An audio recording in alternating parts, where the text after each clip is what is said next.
നീ എന്നെ കൺമണി പോൽ കാത്തിടണമേ, നിൻ ചിറകാലെ മറച്ചു പരീക്ഷയിൽ നിന്നെന്നെ കാക്കണമേ. ഒളിവായി നോക്കിടാതെൻ്റെ കണ്ണുകളെ നീ കാക്കണമേ. വഞ്ചന കേൾക്കാതടിയൻ്റെ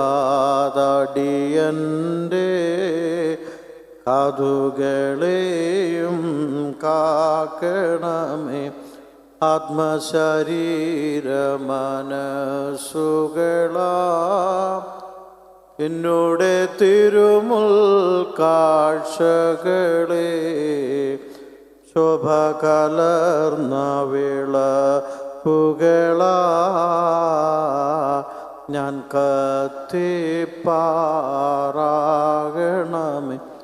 ഒരു നിമിഷം നമ്മുടെ തലകളെ വണക്കാം. ദൈവം തമ്പുരാനെ, ഈ ഒരു നല്ല പ്രഭാതം ഞങ്ങൾക്ക് തന്നതിനാ നിന്നെ സ്തുതിക്കുന്നു. നിന്റെ സന്നിധിയിലായിരിക്കാനുള്ള വലിയ ഭാഗ്യത്തെ തന്നുവല്ലോ.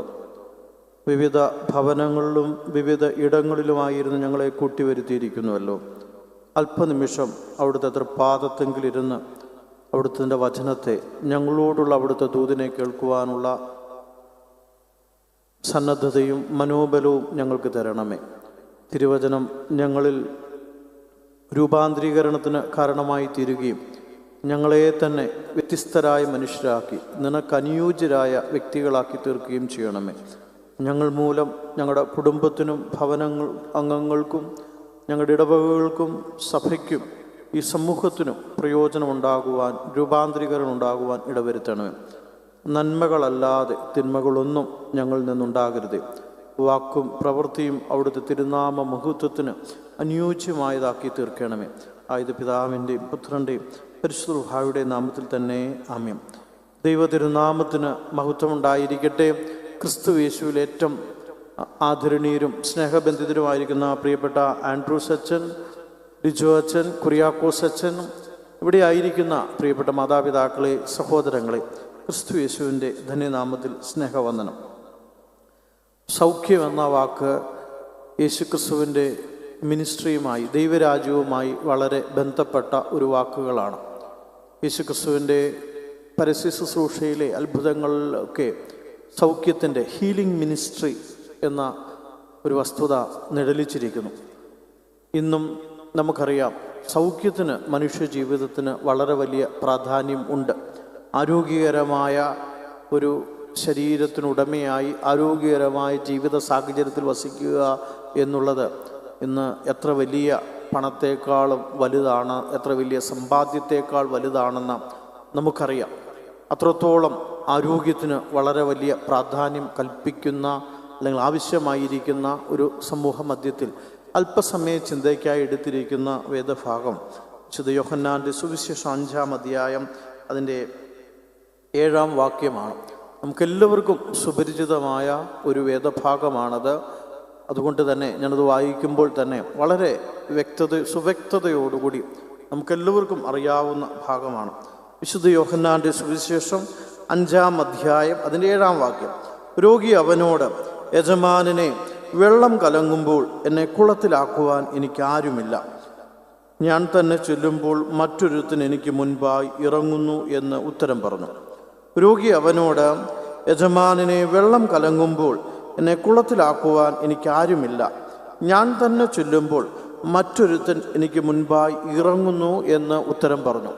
ഈ വാക്യം കൊണ്ട് തന്നെ ആ സന്ദർഭവും ആ വിവരണങ്ങളും എല്ലാം നമുക്ക് വളരെ വളരെ വ്യക്തമായ ഒരു വേദഭാഗമാണ്, കൂടുതൽ പരിചിതമായ ഒരു വേദഭാഗമാണ്. യേശുതമ്പുരാൻ്റെ പരസ്യ ശുശ്രൂഷ സമയത്ത് യെരുശലേമിലെ ബെത്സയിദ എന്ന കുളക്കരയിൽ ഷീപ്പ് ഗേറ്റിൽ കൂടി കടക്കുമ്പം ബെത്സയിദ എന്ന കുളക്കരയിൽ 38 വർഷമായി രോഗിയായി കിടക്കുന്ന ഒരു മനുഷ്യനെ കാണുകയും ആ മനുഷ്യനോട് യേശുതമ്പുരാൻ, നിനക്ക് സൗഖ്യമാകുവാൻ മനസ്സുണ്ടോ എന്ന് ചോദിക്കുന്നു.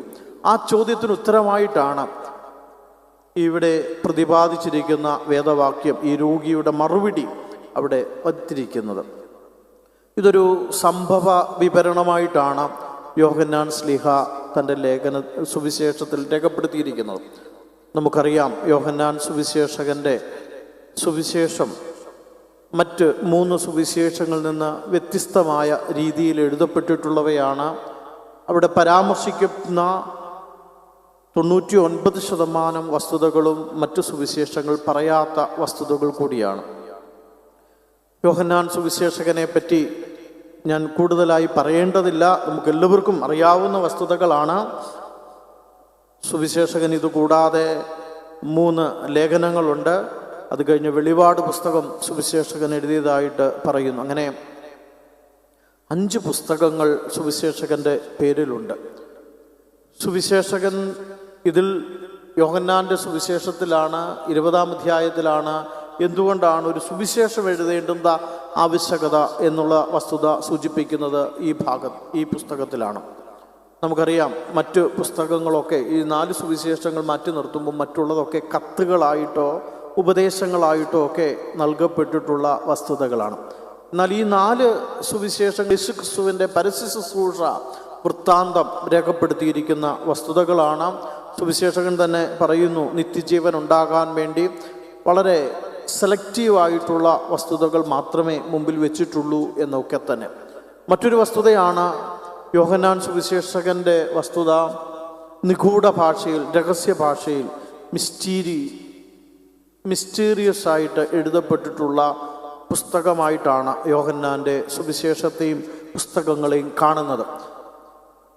വളരെ എളുപ്പത്തിൽ മനസ്സിലാകുമെന്ന് തോന്നുമെങ്കിലും സുവിശേഷകൻ അതിൻ്റെ ഉള്ളിൽ വളരെ ഗഹനമായ ആശയങ്ങൾ, വസ്തുതകൾ ഒളിപ്പിച്ചു വെച്ചിരിക്കുന്ന ഒരു രീതിയിലാണ് സുവിശേഷകൻ എഴുതിയിരിക്കുന്നത്.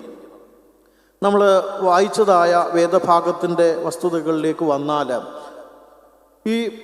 ഇത് യോഹന്നാൻ സുവിശേഷം 5-ാം അധ്യായം 2 മുതൽ 9 വരെയുള്ള വേദഭാഗത്താണ് ഈ സംഭവം എഴുതിയിരിക്കുന്നത്.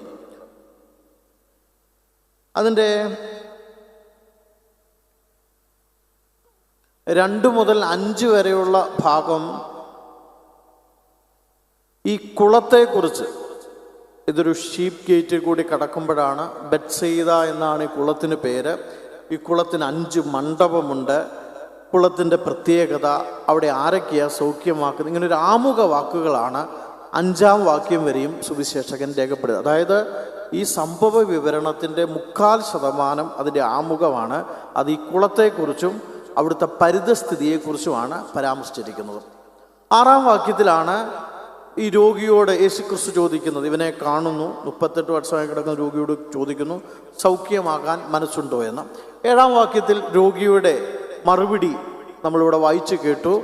ഞാൻ തന്നെ ചെല്ലുമ്പോൾ എനിക്ക് മുമ്പായി ഒരുവൻ ഇറങ്ങുന്നു, എനിക്ക് ഉള്ളം കലങ്ങുമ്പം എന്നെ ഇറക്കുവാൻ സഹായിക്കുവാൻ മറ്റൊരുവനില്ല എന്നുള്ള മറുപടി. 8-ാം വാക്യത്തിൽ ഇവനോട് പറയുകയാണ്, സൗഖ്യമായി പൊക്കോളാൻ. അവസാനത്തെ 3 വാക്യങ്ങളിലാണ് 6, 7, 8, 9, 8, 9 ചെറിയ വാക്യങ്ങളാണ്. ഇത് വളരെ കുറഞ്ഞ, ഈ സംഭവത്തെക്കുറിച്ച് വളരെ കുറഞ്ഞ പരാമർശം മാത്രമേ ഈ വലിയൊരു സംഭവത്തെക്കുറിച്ച് പറയുന്നുള്ളൂ. എന്നാൽ ഈ കുളവും അതുമായി ബന്ധപ്പെട്ട വസ്തുതകളെക്കുറിച്ച് അതിൻ്റെ 3/4% വിവരണമാണ് സുവിശേഷകൻ രേഖപ്പെടുത്തിയിരിക്കുന്നത്. അതുകൊണ്ട് തന്നെ ഈ സംഭവ വിവരണത്തിൽ വ്യക്തിയേക്കാൾ കൂടുതൽ, അല്ലെങ്കിൽ ഇവിടെ നടന്ന സംഭവത്തേക്കാൾ കൂടുതൽ ഈ കുളവും അതിൻ്റെ പരിസ്ഥിതിയുമാണ് വളരെ പ്രധാനപ്പെട്ടത് എന്ന് സൂചിപ്പിക്കുന്ന ഒരു വസ്തുത കൂടിയാണ് ഈ ഒരു അതിൻ്റെ ചിട്ടപ്പെടുത്തൽ എന്ന് മനസ്സിലാക്കേണ്ടിയിരിക്കുന്നു. മറ്റൊന്നാണ്, രോഗിക്ക് പേരില്ല എന്നുള്ള വസ്തുത നമുക്കറിയാം. ഇദ്ദേഹത്തിൻ്റെ രോഗത്തിൻ്റെ പേരില്ല, അല്ലേ? തളർവാദ രോഗി എന്ന് 38 വത്സരമായി രോഗിയായി കിടക്കുന്ന വ്യക്തി എന്ന് മാത്രമേ ഉള്ളൂ. അങ്ങനെ വളരെ വേഗമായിട്ടുള്ള ഒരു സംഭവ വിവരണമാണ് സുവിശേഷകൻ നൽകുന്നത്. അതുകൊണ്ട് തന്നെ ഇതൊരു ഹിസ്റ്റോറിക്കൽ നറേഷൻ എന്നതിനേക്കാൾ ഉപരിയായി ഇതിൻ്റെ പിന്നിൽ ഒരു വലിയ ദൂത് പങ്കുവെക്കുക, തൻ്റെ വായനക്കാർക്ക് യേശുക്രിസ്തുവിൻ്റെ ദൈവരാജ്യത്തിൻ്റെ മിനിസ്ട്രിയുടെ സന്ദേശം പങ്കുവെക്കുക എന്ന് ഈ സംഭവ വിവരണത്തിൽ രേഖപ്പെടുത്തിയിട്ടുണ്ട്. ഞാൻ പറഞ്ഞ ഒരു ഡയലോഗ് എന്നുള്ള തരത്തിലാണ് ഇതിൻ്റെ ഈ രോഗിയും യേശു ക്രിസ്തുവും തമ്മിലുള്ള വിവരണം രേഖപ്പെടുത്തുന്നത്. നമുക്ക് വളരെ ഇൻട്രാപേഴ്സണലായിട്ട് ഫീൽ ചെയ്യും. ഈ ഭാഗം വായിക്കുമ്പോൾ തന്നെ നമ്മൾ തന്നെ സംസാരിക്കുന്ന പോലെ, നമ്മുടെ മധ്യത്തിൽ നിന്ന് യേശു ക്രിസ്തുവിനൊരാൾ സംസാരിക്കുന്നത് പോലെയോ നമ്മൾ തന്നെ യേശു ക്രിസ്തുവിനോട് സംസാരിക്കുന്നത് പോലെയോ വളരെ പേഴ്സണലായിട്ട് നമുക്ക് ഫീൽ ചെയ്യുന്ന തരത്തിലാണ് ഇതിൻ്റെ വിവരണം രേഖപ്പെടുത്തിയിരിക്കുന്നത്. നമുക്കറിയാം, ദേവാലയം നിർമ്മിച്ചിരിക്കുന്നത് ഈ ബെത്സയിദ കുളത്തിൻ്റെ 5 മണ്ഡപം എന്നുള്ള തലത്തിലാണ് എന്നുള്ളത് നമുക്കറിയാമല്ലോ. ജോൺ ക്രിസോസ്റ്റം എന്ന സഭാപിതാവ് ചർച്ച് ഈസ് എ ഹോസ്പിറ്റൽ എന്ന് പറയുന്നുണ്ട്. പിന്നീട് അതിന് അദ്ദേഹം ചർച്ച് ഈസ് എ ഹോസ്പിറ്റൽ എന്നേ പറഞ്ഞുള്ളൂ. പിന്നീട് ആ വാചകത്തെ ഡെവലപ്പ് ചെയ്തുകൊണ്ട് church is A holistic hospital എന്നുള്ള തരത്തിലേക്ക് ഇന്ന് വ്യാഖ്യാനം എത്തപ്പെട്ടിട്ടുണ്ട്. നമുക്കറിയാം, ഹോസ്പിറ്റൽ നമുക്ക് വളരെ പരിചിതമായ ഒരു സ്ഥലമാണ്. പ്രത്യേകിച്ച് ഇന്നത്തെ കാലത്ത് പണ്ടത്തെ പോലെ അല്ല, ഹോസ്പിറ്റലിന് വളരെ വലിയ പ്രാധാന്യം നമ്മൾ എപ്പോഴും ഉണ്ട്. മരുന്നുമൊക്കെ ആയിട്ടാണ് നമ്മളെല്ലാവരും ജീവിക്കുന്നത്. പണ്ട് സമയത്ത് ഇന്നുണ്ടായിരിക്കുന്ന ഹോസ്പിറ്റലിൽ ഒരു പ്രിമിറ്റീവ് സമയത്ത് നമുക്കൊരു രോഗവുമായി ചെന്നാൽ ഡോക്ടർ നമ്മളുമായി സംസാരിക്കും. നമ്മുടെ ഭക്ഷണം കഴിച്ച രീതിയെക്കുറിച്ച്, ഉറക്കമില്ലായ്മയെക്കുറിച്ച്, ആരോഗ്യത്തെ പ്രശ്നത്തെക്കുറിച്ച്, വീട്ടിലെ മുൻപ് വേറെ ആർക്കെങ്കിലും ഇതേപോലെ അസുഖം, അങ്ങനെ വിശുദ്ധമായ ഒരു നമ്മളെ പറ്റിയുള്ള ഒരു കോൺവെർസേഷനിൽ കൂടി ഡോക്ടർ ഒരു ധാരണയിലെത്തുകയും ഒരു മരുന്ന് നൽകുകയും ചെയ്യുന്നു. എന്നാൽ ഇന്ന് അങ്ങനെയല്ലല്ലോ. നമ്മൾ കണ്ണിന് അസുഖവുമായിട്ട് ഹൃദയത്തിൻ്റെ ഡോക്ടറെ കാണാൻ പോകേണ്ട ആവശ്യമില്ല. നിങ്ങൾക്ക് എന്ത് രോഗമാണോ എന്ന് മനസ്സിലായാൽ, അല്ലേ, നഖത്തിനാണ് രോഗമെങ്കിൽ അത് ചികിത്സിക്കുന്ന ഡോക്ടറിലേക്ക് നമ്മൾ വളരെ വേഗത്തിൽ എത്തപ്പെടുന്നു. നമ്മുടെ ഡോക്ടറുമായിട്ടുള്ള സംഭാഷണത്തിനൊന്നും പ്രസക്തി ഇന്ന് വളരെ കുറവാണ്. എത്രയും വേഗം അതിന് നിഷ്കർഷിച്ചിരിക്കുന്നത് സ്കാനിങ്ങോ ലാബ് ടെസ്റ്റോ, എത്രയും വേഗം അതിൻ്റെ ലബോറട്ടറിക്കൽ റിസൾട്ട് കണ്ടെത്തുക, രോഗം എന്താണെന്ന് നിശ്ചയിക്കുക, ആ ഡോക്ടറെ പോയി കാണുക.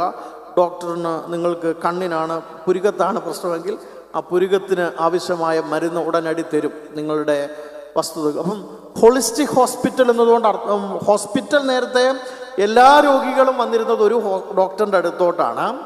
അദ്ദേഹം ഹൃദയത്തിൻ്റെ പ്രശ്നത്തിനും പനിക്കും കണ്ണിൻ്റെ പ്രശ്നത്തിനും കാലിൻ്റെ വേദനയ്ക്കും ഒക്കെ ഒരു ഡോക്ടർ, അദ്ദേഹമാണ് വിചാരിക്കുന്നത് ഇദ്ദേഹത്തിൻ്റെ ഹൃദയത്തിനായിരിക്കും പ്രശ്നം, ഇദ്ദേഹത്തിൻ്റെ പ്രഷറിൻ്റെ പ്രശ്നമായിരിക്കാം, ഇദ്ദേഹത്തിൻ്റെ കാലിൻ്റെ പഴുപ്പാണ് ഈ പനിയുടെ കാരണം. ആ ഡോക്ടർ എല്ലാ രോഗികളെയും കണ്ടിരുന്നു. എന്നാൽ ഇന്ന് അങ്ങനെയല്ല. ഇന്ന് വിവിധ തരങ്ങളായ രോഗികൾ ഒരു ഹോസ്പിറ്റലിലോട്ട് ചെല്ലുമ്പോൾ അവിടെ ഡിഫറൻ്റ് ആയിട്ടുള്ള ഡിപ്പാർട്ട്മെൻറ്റുകൾ, ഹോളിസ്റ്റിക് ഹോസ്പിറ്റൽ എന്നതുകൊണ്ട് അർത്ഥമാക്കുന്നത് ഡിഫറൻ്റ് ആയിട്ടുള്ള ഡിപ്പാർട്ട്മെൻറ്റുകളുണ്ട്. അത് കണ്ണിൻ്റെയും ഹൃദയത്തിൻ്റെയും ക്യാൻസറിൻ്റെയും ഒക്കെ ഡിപ്പാർട്ട്മെൻറ്റ് എന്നതിനേക്കാൾ ഉപരിയായി ആയുർവേദം, യുനാനി, അങ്ങനെ ഏതൊരു ട്രീറ്റ്മെൻറ്റാണോ ഒരു രോഗിക്ക് ഏറ്റവും പ്രധാന ഫലവത്താകുന്നത് ആ ഹോസ്പിറ്റൽ, ഹോളിസ്റ്റിക് ഹോസ്പിറ്റൽ എന്ന് പറയുമ്പോൾ ആ ഹോസ്പിറ്റലിൽ അത്തരം ഡിഫറൻ്റ് ആയിട്ടുള്ള ചികിത്സാ രീതികളുണ്ടാകും, ഡിഫറൻ്റ് ആയിട്ടുള്ള സെക്ഷൻസുകൾ ഉണ്ടാകും. അതിനെയാണ് ഹോളിസ്റ്റിക് എന്ന് പറയുന്നത്. ചർച്ചിനെ എങ്ങനെയാണ് ഇത് കാണുന്നത്? ഇവിടെ ഇപ്പം എത്ര പേരുണ്ട് എന്ന് നമ്മൾ മനസ്സിലാക്കിയാൽ ഓരോരുത്തർക്കും ഓരോ രോഗമാണ്. എൻ്റെ പ്രശ്നമല്ല മറ്റൊരാളുടെ പ്രശ്നം. ഒരാൾക്ക് പനി മാറാനായിരിക്കും ഇന്നിവിടെ ദേവാലയത്തിൽ വന്നത്, ഒരാൾക്ക് കൊച്ചിൻ്റെ പഠനം നന്നാക്കാൻ വേണ്ടിയായിരിക്കും, ഒരാൾക്ക് വീട് പണിയാൻ വേണ്ടിയായിരിക്കാം, ഒരാൾക്ക് മുട്ടിൻ്റെ വേദന മാറ്റാൻ വേണ്ടിയായിരിക്കും. അങ്ങനെ ഓരോ വ്യക്തികൾക്കും ഓരോ ആവശ്യങ്ങളുമായിട്ടാണ് നാം ഈ ദേവാലയത്തിൽ വന്നിരിക്കുന്നത്. കേൾക്കുന്നത് ഒരു ഡോക്ടറാണ്. അദ്ദേഹം ഈ രോഗികളെ എല്ലാം ശ്രദ്ധിച്ച് കേട്ട് അവർക്കാവശ്യമായ മരുന്ന് നൽകുന്നു, പ്രതിവചനങ്ങൾ നൽകുന്നു. ഹോളിസ്റ്റിക് എന്നുള്ള അർത്ഥത്തിൽ ഏതു തരത്തിലുള്ള ഇവിടെ ഈ സംഭവവുമായി എന്തുകൊണ്ടാണ് ഈ സംഭവവുമായി അതിന് ബന്ധപ്പെട്ടിരിക്കുന്നത് എന്ന് പറഞ്ഞാൽ, സുവിശേഷകൻ ആമുഖത്തിൽ തന്നെ പറയുന്നുണ്ട്, ഇവിടെ മുടന്തർ, തളർവാദ രോഗികൾ, അല്ലേ, അവിടെ വ്യാധിക്കാർ, കുഷ്ഠരോഗികൾ, ഇങ്ങനെ വിവിധങ്ങളായ രോഗികളായിട്ടുള്ളവർ ഈ കുളക്കരയിൽ വരുന്നു, അല്ലെങ്കിൽ അവിടെ വരുന്നുണ്ട് സൗഖ്യത്തിന് വേണ്ടി. ഒരു രോഗം ബാധിച്ചവർ മാത്രമല്ല, വിഭിന്നങ്ങളായ രോഗബാധിതർ ഇവിടെയുണ്ട് എന്ന് സുവിശേഷകൻ ആമുഖത്തിൽ പറയുന്നു. ഈ കുളത്തിൻ്റെ പ്രത്യേകത എന്താണ്? ഇല്ലേ, അവിടെ ഒരു വിശ്വാസമുണ്ട്. അവിടെ ഈ കുളത്തിൻ്റെ കരയിൽ ഇങ്ങനെ വിവിധങ്ങളായ രോഗികൾ കാത്തു നിൽക്കുകയും ആ കുളം ഒരു സമയത്ത് കലങ്ങും. കുളം ഒരു മാലാഖ ഇറങ്ങി കലക്കുകയാണ് എന്നവർ വിശ്വസിക്കുന്നു. ഈ കാര്യം എഴുതിയിരിക്കുന്നത് ബ്രാക്കറ്റിലാണ്. കുളം ഒരു മാലാഖ കലക്കുന്നു എന്നുള്ളത് വേദപുസ്തകത്തിൽ ബ്രാക്കറ്റിലാണ്. കുളം കലങ്ങുമ്പോൾ ആദ്യം ഇറങ്ങുന്ന വ്യക്തി, ഇല്ലേ, അതത് സമയത്തൊരു ദൂതൻ ഇറങ്ങി ആ കുളം കലക്കുന്നു. വെള്ളം കലങ്ങിയ ശേഷം ആദ്യം ഇറങ്ങുന്ന വ്യക്തി സൗഖ്യം പ്രാപിക്കും. ഇത് അതായത് ദൂതൻ ഇറങ്ങി കുളം കലക്കുന്നുവെന്നും ഈ കുളത്തിൽ ആദ്യം ഇറങ്ങുന്ന വ്യക്തി സൗഖ്യമാകും എന്ന് പറയുന്ന കാര്യം വേദപുസ്തകത്തിൽ ബ്രാക്കറ്റിലാണ് എഴുതിയേക്കുന്നത്. അത് ഈ സംഭവത്തിൻ്റെ എല്ലാ മാനുസ്ക്രിപ്റ്റിലും എഴുതിയിട്ടില്ല എന്നാണ് അത് സൂചിപ്പിക്കുന്നത്. എല്ലായിടത്തും അതില്ല. എന്നാൽ ഈ ബ്രാക്കറ്റിലുള്ള ഭാഗം ഒഴിവാക്കിക്കൊണ്ട് ഈ ഭാഗം വായിച്ചാൽ പിന്നെ ഇവിടെ എന്താ നടക്കുന്നതെന്ന് നമുക്കൊന്നും മനസ്സിലാവുന്നില്ല, അല്ലേ? രോഗികളുണ്ട് എന്ന് പറയുകയും പിന്നെ രോഗിയോടുള്ള സംഭാഷണം പറയും. ഈ ബ്രാക്കറ്റിൽ എഴുതിയിരിക്കുന്ന അവിടുത്തെ ഈ വസ്തുത, യഥാർത്ഥ ക്രക്സായിട്ടുള്ള വസ്തുത ഒഴിവാക്കുകയും ചെയ്താൽ, ഒഴിവാക്കിക്കൊണ്ട് വായിച്ചാൽ ഈ സംഭവം മനസ്സിലാവുകയില്ല. അപ്പോൾ എന്തു തന്നെ ആയാലും ഇതിൻ്റെ ആമുഖ ഭാഗത്ത് പറഞ്ഞ കാര്യങ്ങൾ നമുക്ക് സുവ്യക്തമാണല്ലോ. വിവിധങ്ങളായ രോഗബാധിതരായ വ്യക്തികൾ ഈ കുളക്കരയിൽ വരികയും അവിടെ ഒരു ദൂതൻ ഇറങ്ങി കുളം കലങ്ങുകയും കുളം കലങ്ങുന്ന സമയത്ത് ആദ്യം ഇറങ്ങുന്ന വ്യക്തി സൗഖ്യമാക്കുകയും ചെയ്യുന്നു. അതോടുകൂടി 5-ാം വാക്യം തീരുക, ആമുഖം തീരുകയാണ്. എന്തുകൊണ്ടാണ് ഈ രോഗി വന്നത് എന്ന് നമ്മെ പഠിപ്പിക്കാൻ വേണ്ടി അവിടെ അതൊന്നും പറഞ്ഞിട്ടൊന്നുമില്ല, എന്തുകൊണ്ടാണ് രോഗി വന്നു എന്നൊന്നും. പക്ഷെ ഇത്രയും കാര്യം പറഞ്ഞപ്പോൾ തന്നെ നമുക്ക് മനസ്സിലായി ഈ രോഗി വന്നത് ഈ ആദ്യം ഇറങ്ങാൻ വേണ്ടിയാണ്. പിന്നെ അദ്ദേഹത്തിൻ്റെ ഉത്തരം അത് ഈ ഇതിനെ കണക്ട് ചെയ്യുന്നു. ഇത്രയും പറഞ്ഞിട്ടാണ് യേശു തമ്പുരാൻ ഈ 38 വർഷമായി രോഗിയായിരിക്കുന്ന ഈ വ്യക്തിയോട് പറയുന്നത്, നിനക്ക് സൗഖ്യമാകാൻ മനസ്സുണ്ടോ എന്ന്. സുവിശേഷകൻ സത്യത്തിൽ യേശുക്രിസ്തുവിൻ്റെ വാക്കുകളിൽ കൂടി ഈ രോഗിയെ ഒന്ന് കളിയാക്കിയതല്ലേ? ചിന്തിച്ചിട്ടുണ്ടോ അങ്ങനെ? സർക്കാസ്റ്റിക്കായിട്ടാ സുവിശേഷകൻ ആ തൊട്ടടുത്ത വാക്യത്തിൽ യേശുക്രിസ്തുവിൻ്റെ ചോദ്യമായിട്ട് എഴുതിയിരിക്കുന്നത്. എന്താ യേശുക്രിസ്തു ഇവനോട് ചോദിക്കും? ഏത് രോഗമാണെന്ന് പരിശോധിക്കുക പോലും വേണ്ട. നിന്റെ വീടിൻ്റെ പ്രശ്നം, നിന്റെ മനസ്സിൻ്റെ അസ്വസ്ഥത, അല്ലേ? ഞാൻ പറഞ്ഞു, ഇന്നൊരു ഹോസ്പിറ്റലിൽ ചെന്നാൽ ഹാർട്ടിൻ്റെ പ്രശ്നമാണോ, ഇനി ക്യാൻസറിൻ്റെ പ്രശ്നമാണോ, മുള്ളു കൊണ്ടതിൻ്റെ വേദനയാണോ എന്ന് നമ്മൾ പോയി അതിൻ്റെ ലാബ് ടെസ്റ്റ് ചെയ്ത് അതിൻ്റെ വേണ്ടതായ ടെസ്റ്റുകൾ ചെയ്ത് എത്രയും വേഗം, എത്ര വേഗത്തിൽ അത് കണ്ടുപിടിക്കുന്നോ അപ്പം അതിൻ്റെ ഡോക്ടറെ പോയി കാണുക എന്നുള്ളതാണ്, ഇല്ലേ? MBBS-കാരനെ പോയി കാണുക എന്നുള്ളത്. ഹാർട്ടിൻ്റെ വേദന കൊണ്ട് MBBS-കാരനെ പോയി കാണാൻ നമ്മളാരും ഇഷ്ടപ്പെടുന്നത്. എത്രയും പെട്ടെന്ന് ഒരു ഹാർട്ടിന് ഏറ്റവും പ്രസിദ്ധനായ ഡോക്ടറെ പോയി കാണുകയും ജീവൻ രക്ഷിക്കുകയും ചെയ്യുക എന്നുള്ളത്. അപ്പോൾ ഇന്നത്തെ കാലത്ത് ഏറ്റവും വലിയ പ്രശ്നം എന്താണെന്നറിയാമോ? നമ്മുടെ രോഗം എന്താണെന്ന് കണ്ടുപിടിക്കുക എന്നുള്ളതാണ്. പല രോഗികളുടെയും മരണം, പ്രത്യേകിച്ച് ക്യാൻസറുമായി ബന്ധപ്പെട്ടിട്ട് നമുക്കറിയാം, അത് കണ്ടെത്താൻ വരുന്ന കാലതാമസം.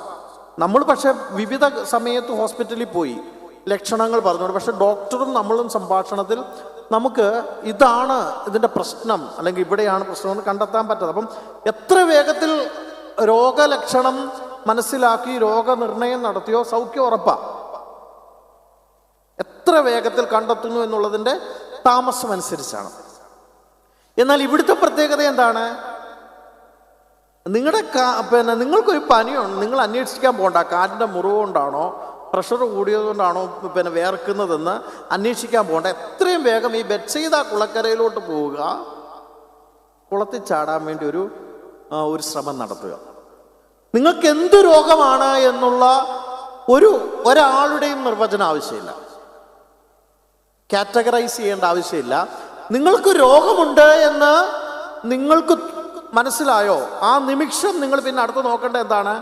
എങ്ങനെ ഈ കുളത്തിൽ ഈ ടേൺ അനുസരിച്ച് ഈ ദൂതൻ കുളം കലക്കുന്ന സമയത്ത് എത്രയും വേഗം ചാടുക എന്നുള്ളതാണ്. യേശുക്രിസ്തു ഈ രോഗിയോട് ചോദിക്കുന്ന ചോദ്യം, നിനക്കെന്ത് രോഗമാണ് എന്ന് അറിയുക പോലും സാധ്യമല്ല, ആവശ്യമില്ലാതെ ഏത് തരത്തിലെ രോഗമാണെങ്കിലും സൗഖ്യമാക്കാൻ പര്യാപ്തമായ ഒരു കുളം ഉണ്ടായിരിക്കെ നിനക്ക് മാത്രം എന്താ സൗഖ്യമാവാത്ത?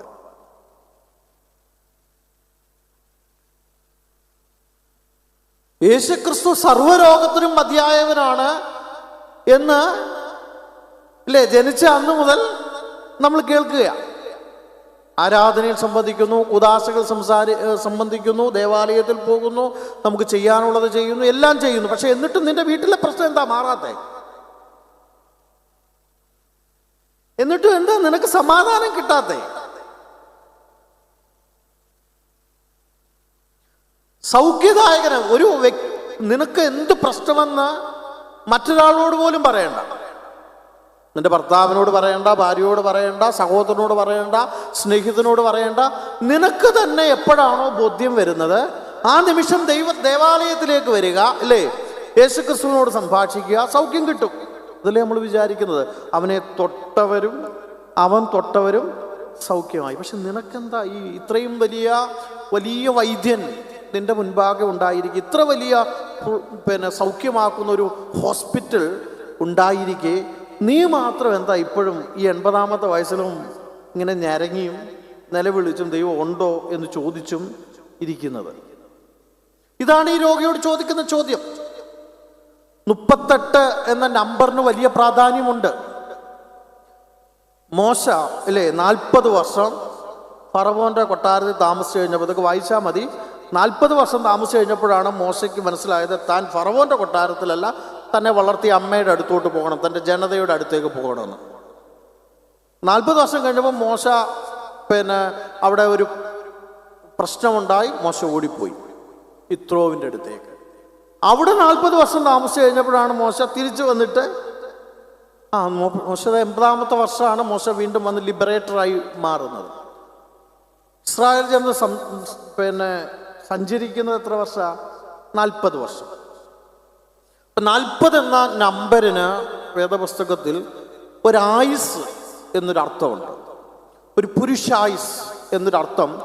40 എന്ന് ഒരു ട്രാൻസ്ഫോർമേഷൻ പീരീഡ് എന്നൊക്കെ ഈ 40-ന് പ്രാധാന്യമുണ്ട് വേദപുസ്തകത്തിലെ ദിവസങ്ങൾക്കും നമ്പറുകൾക്കും ഒക്കെ പ്രാധാന്യമുണ്ട്. ഇതിൽ 38 എന്ന് പറയുമ്പം ഇല്ലേ ഒരു ജീവിതത്തിൻ്റെ സായന്തനം.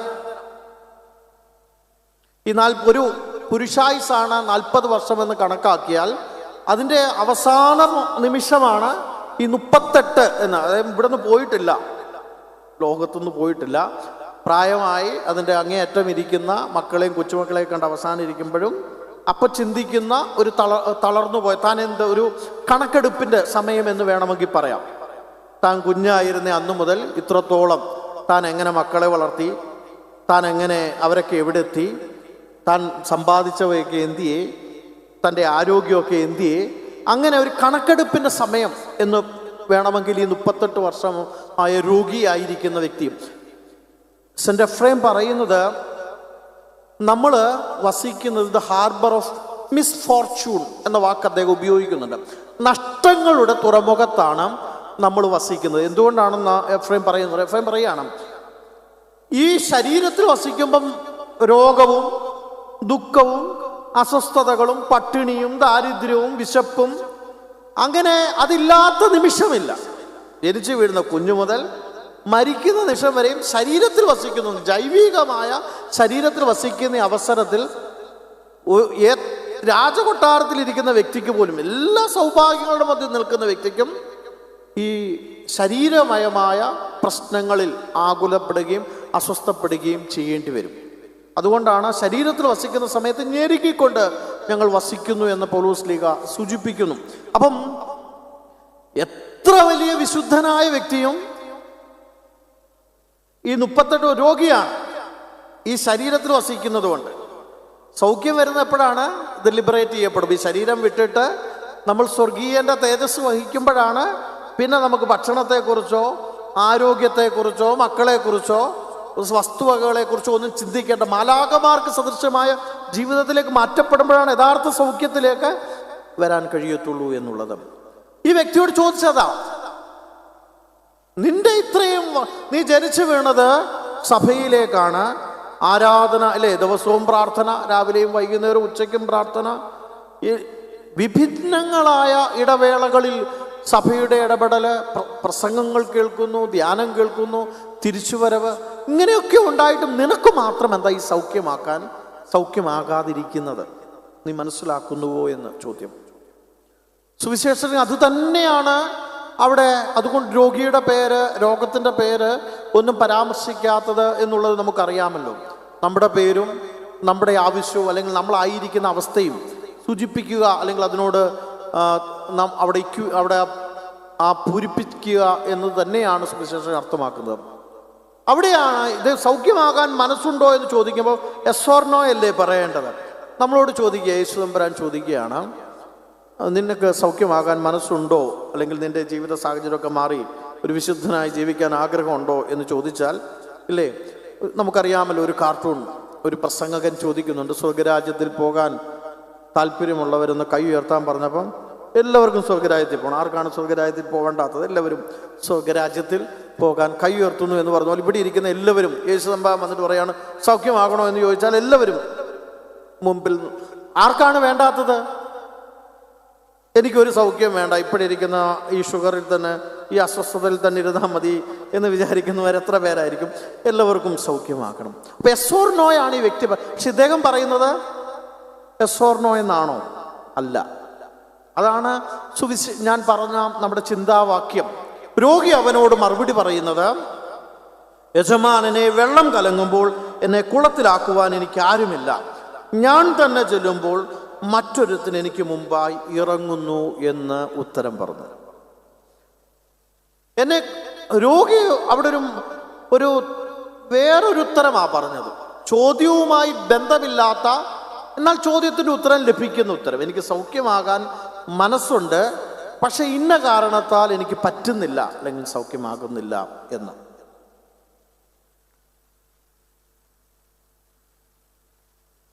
യഥാർത്ഥത്തിൽ ഈ സുവിശേഷകൻ യേശു തമ്പുരാൻ ഈ രോഗിയോട് ചോദിച്ചത് എന്താ?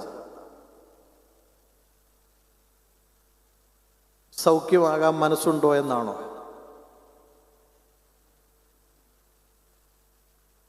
ഈ വലിയ ദേവാലയത്തിലായിരിക്കുന്ന യേശു തമ്പുരാന്റെ മുൻപാകെ ആയിരിക്കുന്നല്ലേ, പൗലോസ്ലീഹ പറയുന്നല്ലോ, നിങ്ങൾ നിൽക്കുന്നത് എല്ലാം അറിയുന്നവന്റെ മുൻപാകെ. അപ്പോൾ അവന്റെ മുൻപാകെ നിൽക്കപ്പെടുമ്പം, ആ സൗഖ്യമാകുന്ന വൈദ്യൻ ഇവിടെ നിൽക്കപ്പെടുമ്പം ഞാൻ മാത്രം എന്താ സൗഖ്യമാകാത്തത് എന്ന് ചോദിക്കുമ്പം ഈ രോഗി പറയുകയാണ്, യേശുവേ, എനിക്കും നിനക്കും തമ്മിലൊരു അകലമുണ്ട്. ഈ സൗഖ്യമാക്കുന്ന കുളവും ഞാനും തമ്മിലൊരു അകലമുണ്ട്, അതെനിക്ക് താണ്ടാൻ പറ്റുന്നില്ല. യേശു തമ്പുരാൻ രോഗിയോട് ചോദിച്ചതും അത് തന്നെയാണ്. സൗഖ്യമാക്കുന്നവൻ ഞാനാണ്, പക്ഷെ നിനക്കെന്താ എൻ്റെ അടുത്തോട്ട് വരാൻ കഴിയാത്തതെന്ന് നീ ചോദിക്കുന്നുണ്ടോ നിന്നോട് തന്നെ? ഇത്ര സമീപസ്ഥനായ, ഇല്ലേ, എല്ലായിടത്തും സമീപസ്ഥനായ, നിന്റെ എല്ലാ മധ്യത്തിലും ഉണ്ടായിരിക്കെ, നിന്നോടൊപ്പം ഞാനായിരിക്കെ, ഞാനും നീയും തമ്മിലൊരു അകലമുണ്ടോ? രോഗി അത് തന്നെയാ പറയുന്നത്. എനിക്ക് താണ്ടാൻ കഴിയുന്നതിലും വലിയൊരു അകലം ഈ കുളവും ഞാനും തമ്മിലുണ്ട്. ഞാൻ ഓരോ നിമിഷവും പരിശ്രമിക്കുന്നുണ്ട് എത്തണമെന്ന്, പക്ഷെ എനിക്ക് അകലം, ഇല്ലേ. നമുക്ക് 100 മീറ്റർ ഓട്ടം മത്സരത്തിന് വേണ്ടി അതിൻ്റെ സ്റ്റാർട്ടിംഗ് പോയിന്റ് നിൽക്കുകയാണെന്ന് വിചാരിക്കൂ, ഇല്ലേ. വിവിധ കിലോമീറ്ററുകൾ ഓട്ടമുണ്ടല്ലോ. 100 മീറ്റർ ഓട്ടമുണ്ട്, ഇല്ലേ, 50 മീറ്റർ ഓട്ടമുണ്ട്. എത്ര ദൂരമാണ് പോകേണ്ടതെന്ന് അറിയാമെങ്കിൽ മാത്രമേ സ്റ്റാർട്ടിംഗ് പോയിന്റ്, അതിനനുസരിച്ച് ആയാസം വേണം. ഒരു മാരത്തോൺ ഓട്ടം, 1 കിലോമീറ്ററുകളോളം ഓടാൻ വേണ്ടിയിരിക്കുന്ന ഒരു വ്യക്തി 100 മീറ്റർ ഓടുന്നതിൻ്റെ സ്റ്റാർട്ടിംഗ് സ്പീഡിൽ ഓടേണ്ട ആവശ്യമുണ്ടോ? ഉസൈൻ ബോൾട്ടൊക്കെ 10 സെക്കൻഡ് കൊണ്ടാണ് ഓടിയത് 100 മീറ്റർ. അപ്പം എത്ര സ്പീഡിൽ ഓടിയാലാണ് ഈ 100 മീറ്റർ താണ്ടാൻ കഴിയുക എന്ന് അപ്പം അതിൻ്റെ ഡെസ്റ്റിനേഷൻ മനസ്സിലായി കഴിഞ്ഞാൽ നമുക്ക് വളരെ വേഗത്തിൽ ഇല്ലേ, നമുക്ക് ഇവിടുന്ന് എത്ര മിനിറ്റ് ദൂരം യാത്ര ചെയ്താൽ ഇന്ന സമയത്തെത്തും, അതിന് കാൽക്കുലേറ്റ് ചെയ്ത് നമുക്ക് യാത്ര ചെയ്യാൻ പറ്റും. എന്നാൽ സമയം അറിയത്തില്ലെങ്കിലോ? നിങ്ങൾ രാവിലെ മുതലേ ഇവിടെ മൊത്തം ഊടാടി നടക്കും. ചിലപ്പോൾ നേരത്തെ ആയി പോകും, ചിലപ്പോൾ താമസിച്ചായി പോകും. അപ്പോൾ സമയം, ഈ ഡെസ്റ്റിനേഷൻ, അതാണ് പലപ്പോഴും നമ്മുടെ ആത്മീയ ജീവിതത്തിൻ്റെ കുറവ്. ഞാൻ എൻ്റെ ഇത് 3 ചിന്തകൾ മാത്രം പെട്ടെന്ന് പങ്കുവെച്ചുകൊണ്ട്, ഈ ബെത്സൈദ എന്ന വാക്കിൻ്റെ അർത്ഥം എന്താണ്? ബേത്സൈദ, ബേത്ത് എന്നാൽ ഹൗസാണ്, ഹൗസ് ഓഫ് മേഴ്സി, കരുണയുടെ ഭവനം എന്നാണ് ബെത്സൈദ എന്ന് പറയുന്നത്. എല്ലാവർക്കും കരുണ ലഭിക്കുന്ന സ്ഥലമാണ് ഈ ബെത്സൈദ. എന്നിട്ട് ഈ രോഗിക്ക് മാത്രം ഇതുവരെ ഇത് കിട്ടി. എന്താണ് ഇദ്ദേഹം പറയുന്ന അകലം? നമുക്കൊക്കെ ഉണ്ട് അകലം ദൈവമായിട്ടല്ലേ. ഞാൻ പറഞ്ഞതുപോലെ പൗരോഹിത്യ ജീവിതത്തിൽ കൂടി, അല്ലെങ്കിൽ നാം ഒക്കെ ആയിരിക്കുന്ന തരത്തിൽ കൂടി യേശു ക്രിസ്തുവിനോടൊപ്പമാണ് എന്ന് നാം വിചാരിക്കുമ്പോഴും നാം ഒത്തിരി അകലെയാണ്. നമ്മുടെ മക്കളൊക്കെ അകലെയായി പോകുന്നു. അതുകൊണ്ടാണ് പലപ്പോഴും യഥാർത്ഥമായ സമാധാന അന്തരീക്ഷത്തിലേക്ക്, സൗഖ്യമായ അവസ്ഥയിലേക്ക്, ദൈവരാജ്യ അനുഭവത്തിലേക്ക് പലപ്പോഴും നാം ആഗ്രഹിക്കുന്നുവെങ്കിലും നമുക്കത് സാധ്യമാകാതെ വരുന്നത്. 3 കാരണങ്ങളാകാം ഈ രോഗിയും കുളവും തമ്മിലുള്ള അകലം വലുതാക്കിക്കൊണ്ടിരിക്കുന്നു. ഒന്ന്, ദൈവ സാദൃശ്യത്തിൽ സൃഷ്ടിച്ചതായ മനുഷ്യനാണവൻ. ദൈവത്തിൻ്റെ സ്വരൂപത്തിൽ സൃഷ്ടിച്ച മനുഷ്യൻ. ഉൽപ്പത്തി പുസ്തകത്തിൽ അത് പറയുന്നുണ്ടല്ലോ. ദൈവം തൻ്റെ സ്വരൂപത്തിലും സാദൃശ്യത്തിലും മനുഷ്യരെ സൃഷ്ടിക്കാം എന്ന് വിചാരിച്ചു. എന്നാൽ 1:28 പറയുകയാണ്, ദൈവം തൻ്റെ സ്വരൂപത്തിൽ ഇമേജ് സൃഷ്ടിച്ചു, പക്ഷെ ലൈക്ക്നെസ് കൊടുത്തില്ല. ഇമേജ് ആൻഡ് ലൈക്ക്നെസ്സിൽ മനുഷ്യനെ സൃഷ്ടിക്കാമെന്ന് ദൈവം ആലോചിച്ചു, പക്ഷെ ദൈവം ഇമേജ് കൊടുത്തു, ലൈക്ക്നെസ് കൊടുത്തില്ല. അത് ഉൽപ്പത്തി പുസ്തകത്തിലുണ്ട്. ദൈവം ഇമേജ് മാത്രമേ കൊടുത്തുള്ളൂ, ലൈക്ക്നെസ് കൊടുത്തില്ല. അപ്പൊ സ്വരൂപം നൽകി സാദൃശ്യം നേടിയെടുക്കണം. സാദൃശ്യം നേടിയെടുക്കലിൻ്റെ യാത്രയും അതെങ്ങനെയാണാവുന്നത്? അതുകൊണ്ടാണല്ലോ പൗലോസ്ലീഹ പറയുന്നത്, യേശു ക്രിസ്തുവാണ് നമ്മളുടെ പ്രതിമ, അവൻ സ്വർഗീയന്റെ പ്രതിമയായിരിക്കുന്നു, അവൻ്റെ രൂപം നമ്മൾ തരും. അപ്പം നമ്മളായിത്തീരേണ്ടുന്ന സാദൃശ്യം യേശു ക്രിസ്തുവിനെ പോലെയാണ് എന്ന് പൗലോസ്ലീഹ പറയുന്നു. ഈ മനുഷ്യനും ആരുടെ മകനാണ്? ആദാമിൻ്റെ സന്തതിയാണ്, ദൈവത്തിൻ്റെ സ്വരൂപത്തിൽ സൃഷ്ടിക്കപ്പെട്ട സൃഷ്ടിയാണ്. നാം എല്ലാവരും ദൈവസ്വരൂപത്തിൽ സൃഷ്ടിക്കപ്പെട്ട സൃഷ്ടിയാണ്. എന്താണ് മറ്റ് സൃഷ്ടിയിൽ നിന്ന് നമ്മൾ വ്യത്യസ്തരായിരിക്കുന്നത്? On the image of man എന്ന് പറയുന്ന ഗ്രിഗറി ഓഫ് നീസായുടെ പുസ്തകത്തിൽ പറയുന്നുണ്ട്. അദ്ദേഹത്തിൻ്റെ ഒരു വലിയ ഡോക്ട്രീനാണ് image on the making of man. അതിനകത്ത് എന്തുകൊണ്ടാണ് മറ്റ് സൃഷ്ടികളിൽ നിന്ന് മനുഷ്യൻ മാറി നിൽക്കുന്നതെന്ന് അദ്ദേഹം പറയുന്ന ഒന്ന് ഇങ്ങനെയാണ്. നമുക്കറിയാം, ആദ്യം മനുഷ്യൻ സസ്യങ്ങളെ സൃഷ്ടിച്ചു, അതിന് ജീവനുണ്ട്, ചലനമില്ല. രണ്ടാമത് ജീവജാലങ്ങൾ, മത്സ്യമാകട്ടെ, പറവകളാകട്ടെ, മൃഗങ്ങളാകട്ടെ, അതിന് ജീവനുണ്ട്, ചലനമുണ്ട്. മൂന്നാമതാണ് മനുഷ്യനെ സൃഷ്ടിക്കുന്നത്, ജീവനുണ്ട്, ചലനമുണ്ട്, പിന്നെ എന്തുണ്ട്? വിവേകമുണ്ട്. നല്ലത് തിന്മകളെയൊക്കെ തിരിച്ചറിയാനുള്ള വിവേകമുണ്ട്. അപ്പോൾ ഈ ഒരു ഗ്രിഗറി ഓഫ് നീസ പറയുന്നത് ഒരു അസെൻഡിങ് ഓർഡറിലാണ്. ആദ്യത്തെ സൃഷ്ടിക്ക് ജീവനുണ്ട്, ജീവനുണ്ട് പക്ഷെ ചലനമില്ല. രണ്ടാമത്തെ തരത്തിലെ സൃഷ്ടിക്ക് ജീവനും ചലനവും ഉണ്ട്, പക്ഷേ വിവേകമില്ല. സൃഷ്ടാവിനെ കുറിച്ച് ഓർക്കാൻ അതിന് വഴിയില്ല. മൂന്നാമത്തെ സൃഷ്ടിയെ സംബന്ധിച്ചിടത്തോളം അതിൻ്റെ the crown of the creation, സൃഷ്ടിയുടെ മകുടമായി നിലകൊള്ളുന്നു. ജീവനുണ്ട്, ചലനമുണ്ട്, ശരിയായതിനെ തിരഞ്ഞെടുക്കാനുള്ള ബോധ്യമുണ്ട്. അതിന് നീ ആരും കൂട്ടിത്തരേണ്ട കാര്യമൊന്നുമില്ല. പക്ഷെ എന്നിട്ടും ഇല്ലേ, കാള തൻ്റെ ഉടയവനെയും കഴുത തൻ്റെ യജമാനെ അറിയുന്നു, പക്ഷെ എൻ്റെ ജനമോ എന്നെ അറിയുന്നു. അവരതരം കൊണ്ട് കർത്താവേ കർത്താവേ എന്ന് വിളിക്കുന്നു, പക്ഷെ ഞാൻ അവരുടെ മധ്യയൊന്നും ഇല്ല. അവരെന്നെ വിളിക്കുമ്പോൾ ഞാൻ എൻ്റെ മുഖം തിരിച്ചു കളയുന്നു എന്ന് പ്രവചന ഗ്രന്ഥത്തിൽ പറയുന്നു. അപ്പൊ ദൈവ സൃഷ്ടിയിൽ സൃഷ്ടിക്കപ്പെട്ട ഈ മനുഷ്യൻ ഏത് രൂപത്തിലേക്കാണ് മാറേണ്ടത്? ക്രിസ്തുവിൻ്റെ രൂപം അല്ലേ? അതിവിടെ ആ വാക്ക് ഇവന് മനസ്സിലാകുന്നില്ലല്ലോ. ക്രിസ്തുവുമായി യജമാനനെ എന്ന വാക്കല്ലേ അവൻ ഉപയോഗിക്കുന്നത്. യേശുതമ്പുരാൻ ദൈവത്തിൻ്റെ പുത്രൻ തൻ്റെ മുൻപാകെ വന്നിട്ട് അവൻ്റെ തിരിച്ചറിവിൻ്റെ ഘട്ടം കൂടി ആ വേദഭാഗത്ത് സൂചിപ്പിക്കുന്നുണ്ട്. അവൻ ആദ്യം ഒരു മനുഷ്യനായി കാണുന്നു, പിന്നീട് അവനെ സൗഖ്യമാക്കുന്ന ദൈവമായിട്ട് അവൻ കാണുന്നുണ്ട്. നാം എല്ലാവരും സൃഷ്ടിക്കപ്പെട്ടിരിക്കുന്നത് ദൈവത്തിൻ്റെ സ്വരൂപത്തിലാണ്. നാം നമ്മുടെ മുഖങ്ങളൊക്കെ ഒന്ന് പോയി നോക്കണം.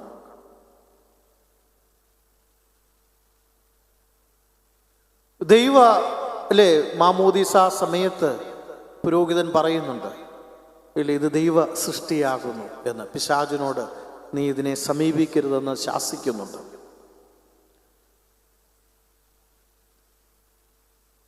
അകവും പുറവും ഒന്നാകണം.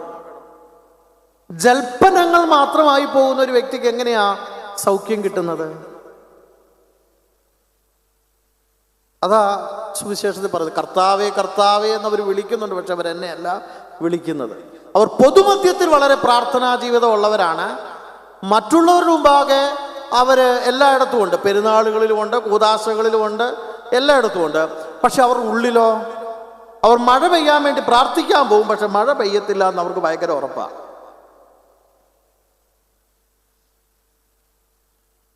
തോമസ് അക്വിംബസ് എന്ന് പറയുന്ന വിശുദ്ധൻ പറയുന്നുണ്ട്, നിങ്ങളൊരു ബിഷപ്പായിരിക്കാം, ഒരു പുരോഹിതനായിരിക്കാം, ഒരു അധ്യാപകനായിരിക്കാം, ഒരു ബിസിനസ്സുകാരനായിരിക്കാം, നിങ്ങളൊരു മാതാവോ പിതാവോ മകളോ മകനോ ആയിരിക്കാം. ഇതൊക്കെ ദൈവം നിങ്ങൾക്ക് നൽകിയ ചുമതലകളാണ്. പക്ഷെ ദൈവം ഇതൊന്നും ആഗ്രഹിക്കുന്നില്ല. നിങ്ങളൊരു പുരോഹിതനായിരിക്കണമെന്നോ, നിങ്ങളൊരു ബിഷപ്പായിരിക്കണമെന്നോ, നിങ്ങളൊരു മാതാവായിരിക്കണമെന്നോ ഒന്നും ദൈവം ആഗ്രഹിക്കുന്നു. നിങ്ങളല്ലെങ്കിൽ മറ്റൊരാളെ ദൈവം കണ്ടെത്തിക്കൊള്ളും. പക്ഷെ ദൈവം ഒന്നാഗ്രഹിക്കുന്നു, നിങ്ങൾ ആരായിരുന്നാലും വിശുദ്ധിയുള്ള ഒരു ഹൃദയത്തിന് ഉടമയായിരിക്കണമെന്ന് ദൈവം ആഗ്രഹിക്കുന്നുണ്ട്. അതൊരു കുഞ്ഞായാലും ഒരു ബിഷപ്പായാലും പുരോഹിതന, എല്ലാവരിൽ നിന്നും ദൈവം ഒരു കാര്യം മാത്രമേ ആഗ്രഹിക്കുന്നുള്ളൂ, വിശുദ്ധി നിറഞ്ഞ ഒരു ഹൃദയത്തിനുടമയായിരിക്കണം. ഇവനെ കുളക്കരയിൽ ആയിരിക്കുമ്പോഴും സംശയ ഇല്ലേ, ഞാൻ നല്ലവനെന്ന് രുചിച്ചറിവേ. പലപ്പോഴും നമ്മുടെ ആത്മീയ ജീവിതത്തിന്റെ പോരായ്മ അവിടെ തന്നെയാണ്. നാം ക്രിസ്ത്യാനി ആണ്, ക്രിസ്തുവിൻ്റെ അനുയായിയാണ് എന്ന് പുറമേ ഉള്ള ഭാഷണങ്ങളിൽ കൂടിയും രൂപങ്ങളിൽ കൂടിയും നാം വെളിപ്പെടുത്തുമ്പോഴും ഉള്ളിൽ ദൈവമുണ്ടോ എന്ന് ചോദിച്ചുകൊണ്ടിരിക്കും. നമ്മുടെ മകനെയോ മകളെയോ വിവാഹം കഴിപ്പിക്കാൻ നമ്മൾ ആലോചിക്കുകയാണ് എന്ന് വിചാരിക്കൂ. നമ്മൾ പൂർണ്ണമായിട്ടും ദൈവത്തിന് വിട്ടുകൊടുക്കുമോ? നമ്മുടെ ബുദ്ധിയും യുക്തിയും അന്വേഷണാത്മകതയും ഒക്കെ ചെയ്ത് കണ്ടുപിടിച്ച് കഴിഞ്ഞിട്ട് ദൈവസന്നിധി കൊണ്ടുവന്നിട്ട് നീ തന്നതാണേ നീ തന്നതാണേ എന്ന് നമ്മൾ പറയും. നമ്മളാണ് സെലക്ട് ചെയ്തത്, ദൈവമാണോ? പലപ്പോഴും ആക്കുന്നില്ല.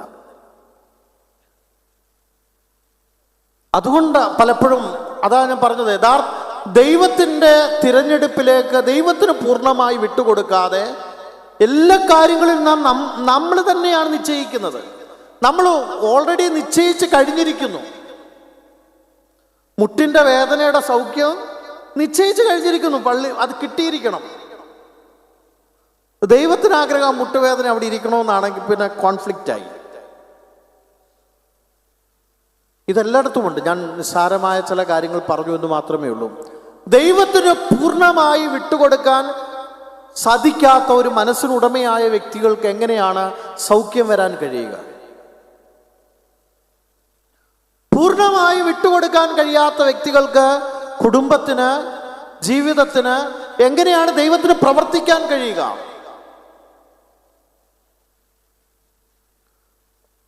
തീരുമാനങ്ങൾ നമ്മുടേതായി പോകുന്നു, താല്പര്യങ്ങൾ നമ്മുടേതായി പോകുന്നു, പ്രാർത്ഥനാ വിഷയങ്ങൾ നമ്മുടേത് മാത്രമായി, സ്വാർത്ഥതയാണ് എല്ലായിടത്തും. പിന്നെ എങ്ങനെയാണ് സൗഖ്യം കിട്ടുക? നാം ഓൾറെഡി അതിൻ്റെ റിസൾട്ടും ഇങ്ങനെ ആയിരിക്കണമെന്ന് അല്ലേ എല്ലാം എഴുതി വെച്ച് പരീക്ഷ മൊത്തം എഴുതി കഴിഞ്ഞിട്ട് നമ്മൾ റിസൾട്ടിൻ്റെ പിന്നെ നമ്മൾ പിന്നെ ഇതാണ് ആ ജോലി തന്നെ കിട്ടണേ, ജോലി തന്നെ കിട്ടണേ എന്ന്. ദൈവം ഏതെങ്കിലും ജോലി എനിക്ക് തരണമേ എന്നുള്ള ദൈവ തിരഞ്ഞെടുപ്പിനനുസരിച്ച് മുമ്പോട്ട് പോവുകയല്ല ചെയ്യുന്നത്. നമ്മൾ ആഗ്രഹിക്കുന്നത് പിടിച്ചു വാങ്ങാൻ വേണ്ടി ഇല്ലേ ഒരു കൊള്ളക്കാരനെ പോലെയാണ് ദൈവത്തെ സമീപിക്കുന്നത്. പിടിച്ച് എടുത്തുകൊണ്ട് പിടിച്ചു പറിക്കാരായി നമ്മൾ മാറുന്നു. പിന്നെ എങ്ങനെയാണ് സൗഖ്യം വരിക? നമ്മൾ കുളക്കരയിൽ 38 ഇനി 98 വർഷം കിടന്നാലും സൗഖ്യമാകത്തില്ല. നിങ്ങൾ കവർച്ചപ്പണ മുതലിന് അത് ഫലമില്ലാതായി പോകും. ഏലിയാവോ നമുക്ക് സമസ്വഭാവമുള്ള മനുഷ്യൻ.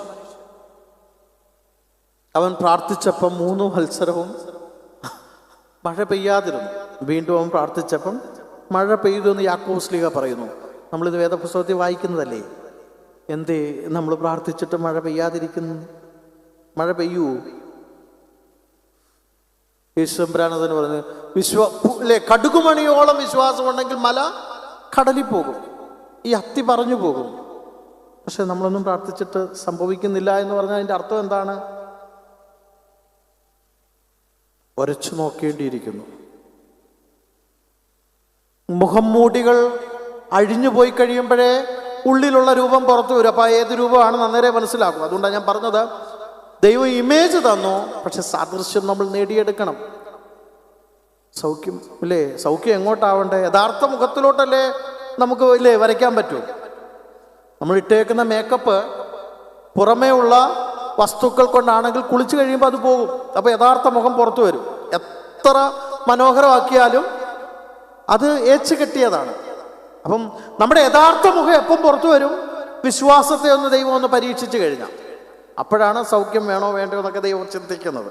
നമ്മുടെ യഥാർത്ഥ സ്വഭാവവും യഥാർത്ഥ രൂപവും ഒന്നും നമുക്ക് കാണാൻ കഴിഞ്ഞാൽ എന്താണ് നമ്മൾ ദൈവത്തിൽ നിന്ന് അകന്നു നിൽക്കുന്നതിന് മറ്റൊരു ഉത്തരവൊന്നും അന്വേഷിച്ച് പോകണ്ട, സ്വയം പരിശോധിച്ചാൽ മതിയാകും. പൗലോസ് ശ്ലീഹ പറയുന്നു, നിങ്ങളുടെ അകത്ത മനുഷ്യൻ ബലം പ്രാപിക്കട്ടെ. നമ്മൾ ആരാ ബലം പ്രാപിച്ചുകൊണ്ടിരിക്കുന്നത്? പുറത്തെ മനുഷ്യൻ. അതിനെ കൂടുതൽ സുന്ദരരാക്കുന്നു, കൂടുതൽ മനോഹരമായ സ്ഥാനങ്ങളിലേക്ക് പ്രതിഷ്ഠിച്ചു കൊണ്ടിരിക്കുന്നു. നിങ്ങൾ പുറമേയുള്ള മനുഷ്യനെ കുറിച്ചാണ് ചിന്തിക്കുന്നത് മൊത്തം, പക്ഷെ നിങ്ങളുടെ അകത്ത മനുഷ്യൻ ദൈവത്തെ അന്വേഷിക്കുന്നുവോ എന്ന് ചിന്തിക്കുന്നത് പോലുമില്ല എന്നുള്ളതാണ്. ഒന്നാമതായി ഈ വ്യക്തിയും ദൈവവും തമ്മിലുള്ള അകലം. പുറമെ അവൻ കർത്താവേ കർത്താവേ എന്ന് പ്രാർത്ഥിക്കുന്നുണ്ട്, പക്ഷെ അകത്തവന് യഥാർത്ഥ കർത്താവിനെ അറിയാൻ മേലാത്ത അവസ്ഥയാണ്. ദൈവം ഉണ്ടോ എന്ന് അവൻ ചോദിച്ചുകൊണ്ടിരിക്കുക ഉള്ളിൽ. അപ്പം അകവും പുറവും ഒന്നാകാതെ നാം എത്ര വർഷം പ്രാർത്ഥിച്ചാലും യഥാർത്ഥ സൗഖ്യദായകന്റെ അടുത്തേക്ക് എത്തപ്പെടുകയില്ല എന്നുള്ളതാണ്. രണ്ടാമത്തെ വസ്തുതയാണ് ഈ മനുഷ്യൻ പങ്കുവയ്ക്കുന്നത്. ഞാൻ ഇറങ്ങാൻ ശ്രമിക്കുന്നു, ഇല്ലേ, എന്നെ ഇറക്കാനും ഒരു മനുഷ്യനില്ല, ഒറ്റപ്പെട്ടു പോയിരിക്കുന്നു. ജീവിത സായാന്തനത്തിൽ ഒരു മനുഷ്യൻ പറയുകയാണ്, ഒറ്റപ്പെട്ടു പോയി, ആരുമില്ല എന്നൊരു മനുഷ്യൻ പറയുന്നുണ്ടെങ്കിൽ ആരുടെ പ്രശ്നമാണ്? ഉപേക്ഷിച്ചു പോയവരുടെ പ്രശ്നമാണെന്നാണോ നമ്മൾ മനസ്സിലാക്കുന്നത്? എന്നെ ആരും സ്നേഹിക്കുന്നില്ല എന്നുള്ളൊരു വാക്ക് നമ്മുടെ നാവിൽ നിന്ന് വരുന്നുണ്ടെങ്കിൽ, എന്നെ ആരും പരിഗണിക്കുന്നില്ല എന്നൊരു വാക്ക് നമ്മുടെ നാവിൽ നിന്ന് വരുന്നുണ്ടെങ്കിൽ ആരുടെ പ്രശ്നമാണ്? നല്ല ശമര്യക്കാരൻ്റെ ഉപമ നമുക്കെല്ലാവർക്കും അറിയാം.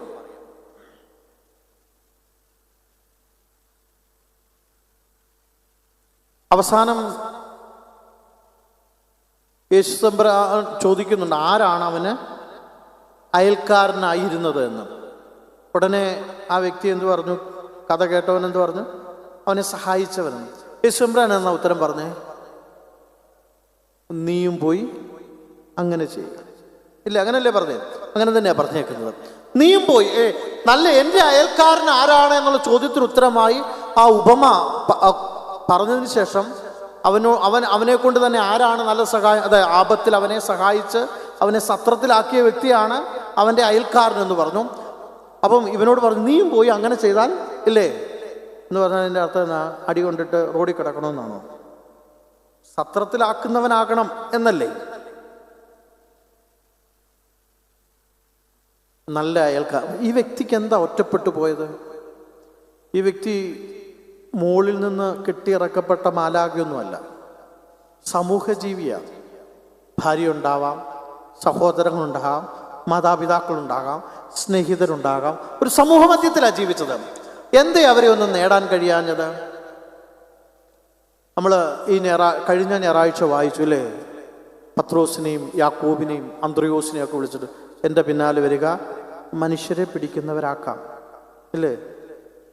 ഫോളോ മീ, ഞാൻ നിങ്ങളെ മനുഷ്യരെ പിടിക്കുന്നവരാക്കാം. പക്ഷെ നമ്മുടെ പ്രശ്നം എന്താണ്? ഒരു മനുഷ്യനും നമ്മളോടൊപ്പം കൂടുന്നില്ല. നമ്മൾ ഒറ്റപ്പെട്ടു പൊക്കോണ്ടേയിരിക്കുന്നു. ഒരു ഭവനത്തിനുള്ളിൽ നമ്മൾ ഒരുമിച്ച് ഈ മനുഷ്യരെ പിടിക്കുന്നുണ്ട്. നമ്മൾ ചിന്തിച്ചാൽ മതി. ഒറ്റപ്പെട്ടു പൊക്കോണ്ടേയിരിക്കുന്നു. വലിയ ജനക്കൂട്ടത്തിന്റെ മധ്യത്തിൽ നമ്മൾ ഏകരായി മാറി ഒരു തുരുത്തിപ്പെട്ടു പോയിരിക്കുന്ന സമൂഹ മധ്യത്തിലാണ് ജീവിക്കുന്നത്. പിന്നെ എങ്ങനെയാ സൗഖ്യം ഉണ്ടാകാൻ പോകുന്നത്?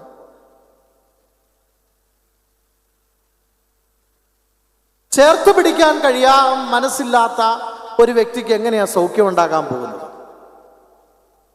സ്വന്തം കാര്യം മാത്രം നോക്കുകയും ഭവനത്തെക്കുറിച്ച് ചിന്തയില്ല, ഭാര്യയെക്കുറിച്ച് ചിന്തയില്ല, ഭർത്താവിനെക്കുറിച്ച് ചിന്തയില്ല, മക്കളെക്കുറിച്ച് ചിന്തയില്ല, സഭയെക്കുറിച്ച് ചിന്തയില്ല, സമൂഹത്തെക്കുറിച്ച് ചിന്തയില്ല, എനിക്ക് സൗഖ്യം വേണം എന്ന് മാത്രം ആഗ്രഹിക്കുന്ന ഒരു വ്യക്തിക്ക് എങ്ങനെയാണ് സൗഖ്യം ഉണ്ടാകുക?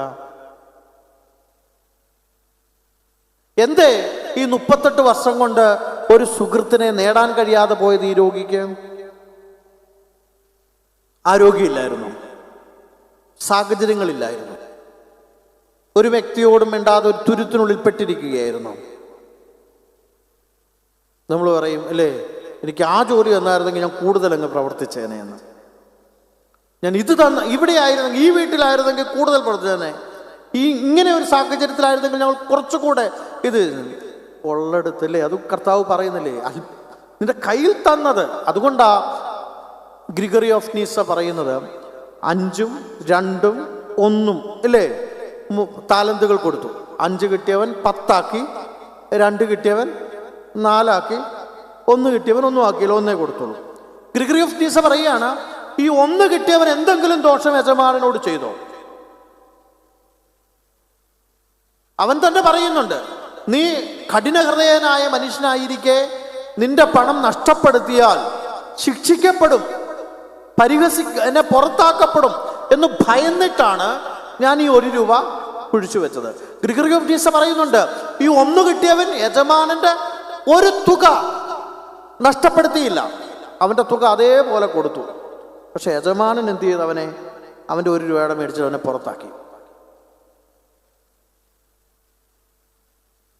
ഗ്രിഗറി ഓഫ് നീസ പറയാണ്, 2 കിട്ടിയവരിൽ നിന്ന് 10 ദൈവം പ്രതീക്ഷിക്കുന്നില്ല, 1 കിട്ടിയവരിൽ നിന്ന് 5 ദൈവം പ്രതീക്ഷിക്കുന്നില്ല. കിട്ടിയത് എന്താണോ അതിനെ പൊലിപ്പിക്കുക. ഉപയോഗിക്കുന്നുണ്ടോ ജീവിതത്തെ, സമയത്തെ, മക്കളെ, സഭാജീവിതത്തെ, ഈ സാമൂഹ്യ ജീവിത ബന്ധത്തിൽ കൂട്ടിവരുത്തുന്നുണ്ടോ? പിന്നെ എങ്ങനെയാണ് സൗഖ്യം വരിക? ലോകത്തുള്ള എല്ലാവരെയും പിണക്കിക്കൊണ്ടിരിക്കുക. ഒരല്പം ആരോഗ്യവും, ഒരല്പം പണവും, ഒരല്പം കഴിവും പ്രാപ്തിയും ഉണ്ടെങ്കിൽ പിന്നെ ഞാൻ മതി. ആരോഗ്യത്തോടു കൂടി ഇരിക്കുമ്പോൾ ഒരു മനുഷ്യനും വേണ്ട. പക്ഷെ രോഗം വന്നു കഴിഞ്ഞാൽ പിന്നെ എന്താവുന്നു? വന്ന് കാണാത്തതാരും അല്ലേ? വഴിയെ കൂടി ഇങ്ങനെ 24 മണിക്കൂറും പോകുന്നുണ്ടല്ലോ, ഒന്ന് സുഖവിവരം ഒന്ന് ചോദിച്ചായിരുന്നെങ്കിൽ എന്നൊക്കെ ആഗ്രഹിക്കും.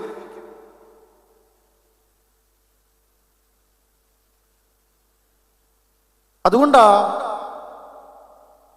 ശനിയാഴ്ച സന്ധ്യയുടെ കോലോയിലിന്റെ അവസാനം പറയുന്നുണ്ട്, ഖബറു തുറന്നു നിരീക്ഷിക്കാം, വീരന്മാരും സുന്ദരരും നിശേഷം നാശം പൂണ്ടു, അവരയ്യോ മണ്ണായി.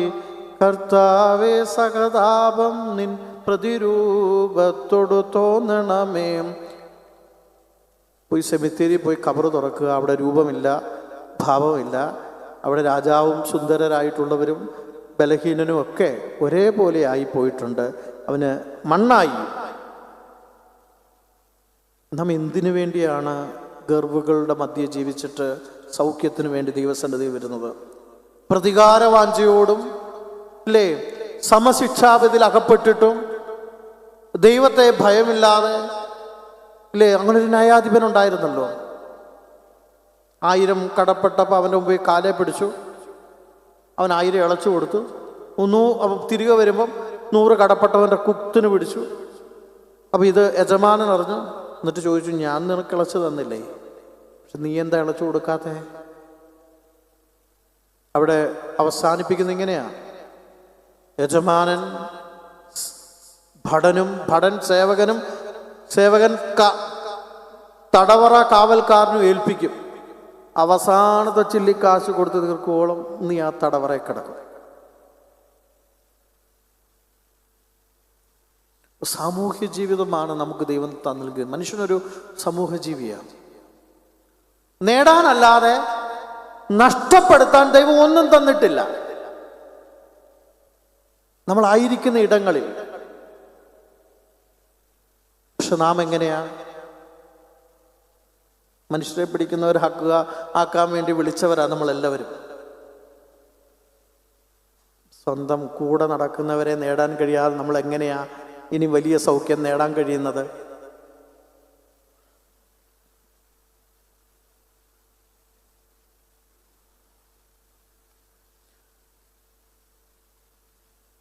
ഒസ്താദ്യുസ്ലിമനയുടെ ഒരു പാട്ട് നമുക്ക് സുപരിചിതമാണല്ലോ.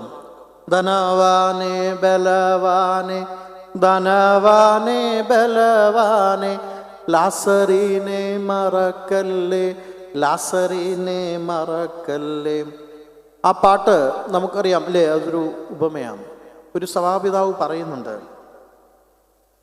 ഈ ധനവാൻ ചോദിക്കുന്നുണ്ട് അബ്രഹാം പിതാവിനോട്, ഞാൻ എന്തെങ്കിലും ദോഷമായിട്ട് ഈ ലാസറിനോട് പ്രവർത്തിച്ചിട്ടുണ്ടോ? അവൻ്റെ ഒന്നും ഞാൻ അപഹരിച്ചിട്ടില്ല. ഞാൻ വീർപ്പൊഴുക്കി, ഞാൻ അധ്വാനിച്ച തുക കൊണ്ട് ഞാൻ ഭക്ഷണം കഴിച്ചു എന്നല്ലതല്ലേ ഉള്ളൂ. ഞാൻ ഇട്ട വസ്ത്രം ആരുടെയെങ്കിലും കവർന്നെടുത്തതാണോ? ഒന്നുമല്ല. എൻ്റെ പിതൃസ്വത്തും എൻ്റെ അധ്വാനവും എനിക്ക് ദൈവം തന്ന കഴിവും ജോലിയൊക്കെ വെച്ചിട്ട് ഞാൻ നേടിയതാ. ഞാനത് ആസ്വദിച്ചു. ഞാൻ ലാസറിനോട് ഒരു ദോഷവും ചെയ്തില്ല. പക്ഷേ എന്താ ദൈവത്തിൻ്റെ നീതി അല്ലേ?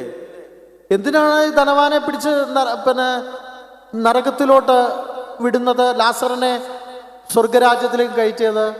എന്താണ് ധനവാൻ ചെയ്ത തെറ്റ്? തനിക്ക് കിട്ടിയ താലന്തിനെ പങ്കുവെച്ചില്ല. ഒന്നും അപഹരിക്കണ്ട. ദൈവം ഈ ലോകത്ത് എല്ലാവരെയും പുരോഹിതനായിട്ടല്ല സൃഷ്ടിച്ചിരിക്കുന്നത്, എല്ലാവരെയും അധ്യാപകരായിട്ടല്ല. വിഭിന്നങ്ങളായ താലന്തുകളോട് കൂടിയാണ്. ലഭിച്ചവയെ പങ്കുവെക്കാനുള്ളവയെ അത് പങ്കുവെക്കാത്തവൻ ആരായിത്തീരുന്നു? ശിക്ഷയ്ക്ക് കാരണമായിത്തീരുന്നു. ദൈവം നൽകിയ താലന്തുകളെ പങ്കുവെക്കുവാൻ മനസ്സില്ലാത്തവർ സ്വാർത്ഥരാണ്. അങ്ങനെയുള്ളവർക്ക് എങ്ങനെയാ സൗഖ്യം വരുന്നത്? അങ്ങനെയുള്ളവർ രോഗിയായി കിടന്നാൽ ആരാണ് ആശ്വസിപ്പിക്കുക? മൂന്നാമത്തെ ചിന്ത,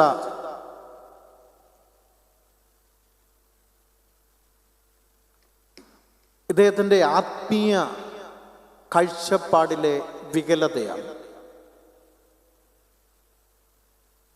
ഈ രോഗി കുളം കലങ്ങുന്നതും അതിലിറങ്ങി സൗഖ്യമാക്കുന്നതിനെ പറ്റിയാണ് ചിന്തിച്ചുകൊണ്ടിരിക്കുന്നത്.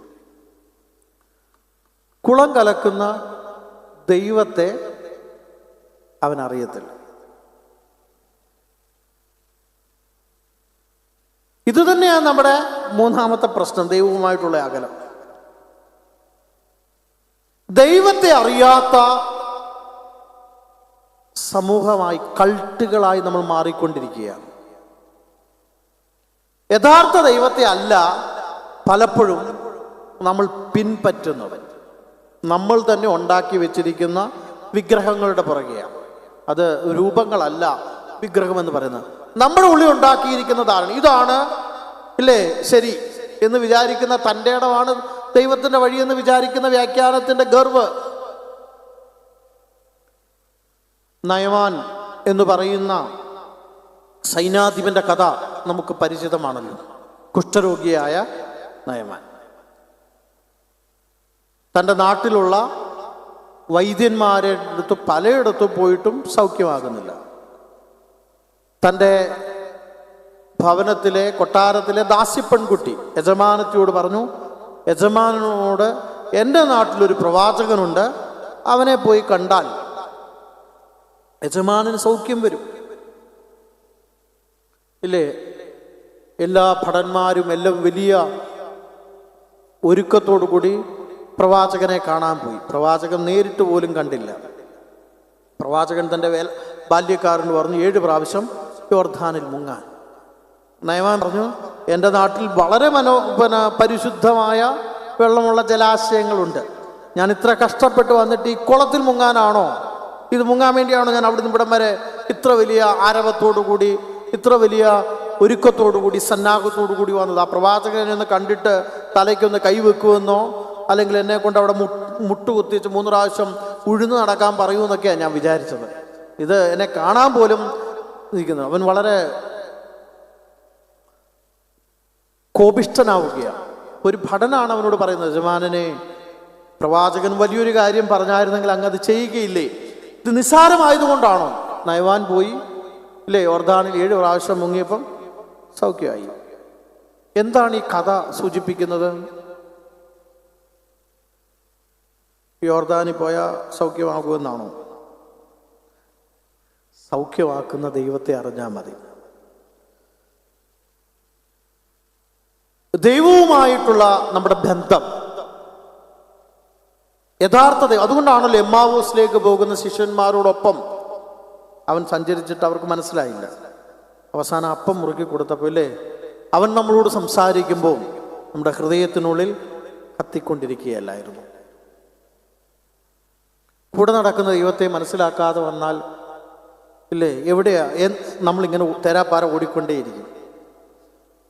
സൗഖ്യമാക്കുന്ന ഒരു ദൈവത്തിൻ്റെ മുൻപാകെയാണ് നാം വന്നിരിക്കുന്നതെന്ന് നാം ആദ്യം മനസ്സിലാക്കുക.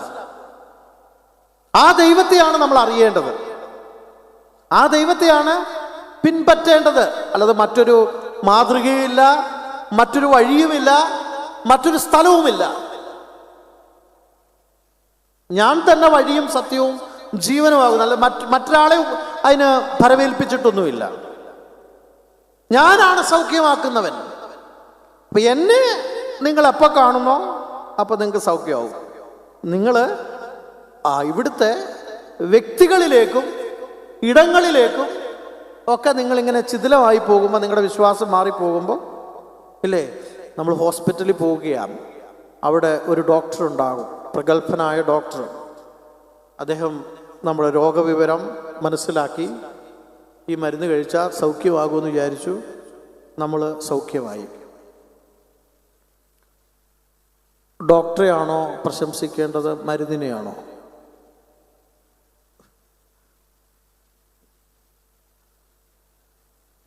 ഗ്രിഗറി ഓഫ് നീസ പറയുന്നുണ്ട്, നിങ്ങളൊരു ശില്പം കാണുന്നു, വളരെ മനോഹരമായി നിർമ്മിച്ചിരിക്കുന്ന ശില്പം.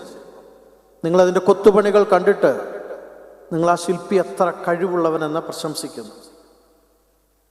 എത്ര കഴിവോടുകൂടി, എത്ര കരവിരുതോടുകൂടി ആ ശില്പി അത് ചെയ്തിരിക്കുന്നു എന്നവനെ പ്രശംസിക്കുന്നു.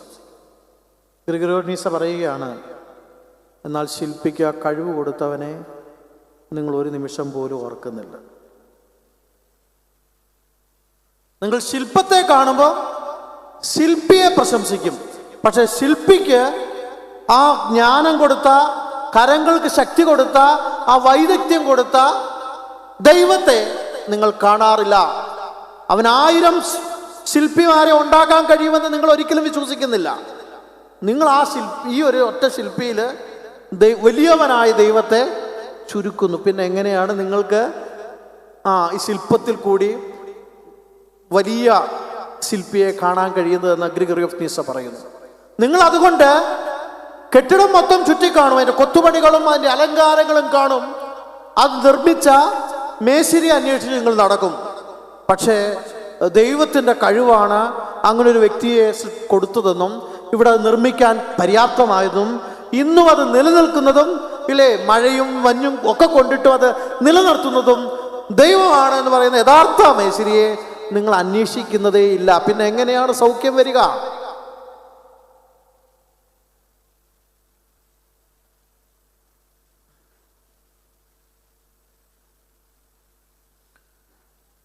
ദൈവത്തെ അല്ലെങ്കിൽ യഥാർത്ഥ ദൈവത്തെ അനുഭവിച്ചറിയാനെടുത്ത സമയമാണ് 38 വർഷം.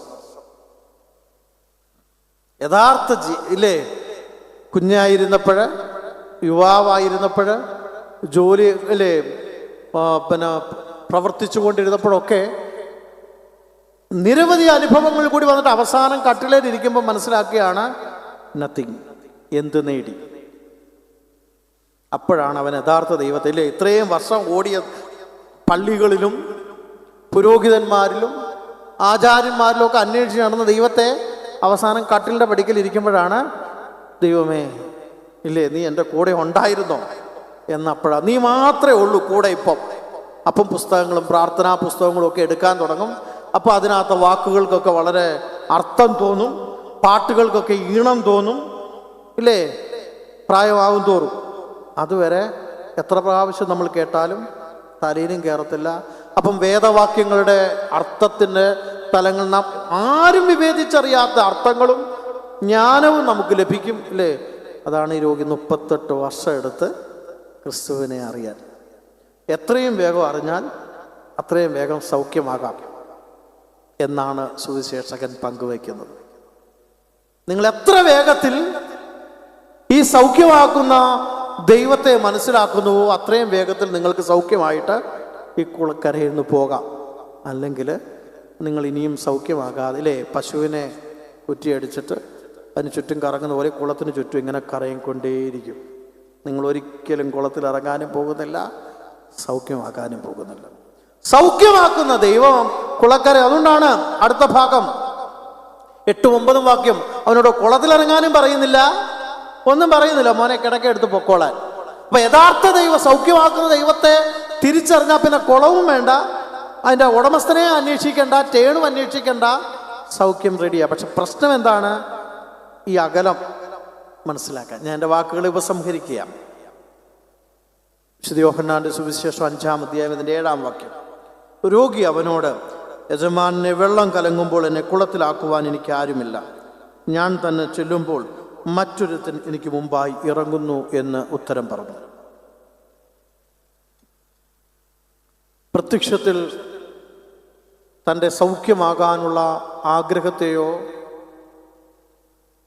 താൻ ക്ഷീണിതനായിരിക്കുന്നു എന്നുള്ള വസ്തുതയോ ആണ് സുവിശേഷകൻ രേഖപ്പെടുത്തുന്നത്. അതുകൊണ്ട് അത് വായിക്കുമ്പം തന്നെ അതൊരു സന്ദർഭമായി അങ്ങനെ ഒരു ഇവൻ്റ് നടക്കുന്നത് നമ്മുടെ മുമ്പിൽ ചിത്രീകരിച്ച് നമുക്ക് കാണാൻ കഴിയും.